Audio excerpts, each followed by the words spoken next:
প্রেম ও দ্রোহের কবি হেলাল হাফিজ মারা গেছেন। ইন্না লিল্লাহি ওয়া ইন্না ইলাইহি রাজিউন। শুক্রবার দুপুরে বঙ্গবন্ধু শেখ মুজিব মেডিকেল বিশ্ববিদ্যালয়ে হাসপাতালে নেওয়া হলে চিকিৎসক তাকে মৃত ঘোষণা করেন। তার বয়স হয়েছিল ৭৬ বছর। হেলাল হাফিজের মৃত্যুর বিষয়টি নিশ্চিত করেছেন উদীচীর কঙ্কন নাগ কবির।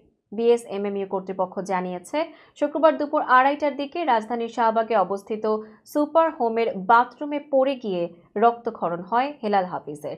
কর্তৃপক্ষ তাকে বিএসএমএমইউ হাসপাতালে নিয়ে গেলে চিকিৎসক মৃত ঘোষণা করেন। জানা গেছে, দীর্ঘদিন ধরে কবি হেলাল হাফিজ গ্লুকোমায় আক্রান্ত ছিলেন, পাশাপাশি কিডনি জটিলতা, ডায়াবেটিস ও স্নায়ু জটিলতায় ভুগছিলেন। হেলাল হাফিজের জন্ম ১৯৪৮ সালের ৭ অক্টোবর নেত্রকোনায়। তার প্রথম কবিতার বই যে জলে আগুন জ্বলে ১৯৮৬ সালে প্রকাশিত হয়। এ পর্যন্ত বইটির মুদ্রণ হয়েছে ৩৩ বারেরও বেশি।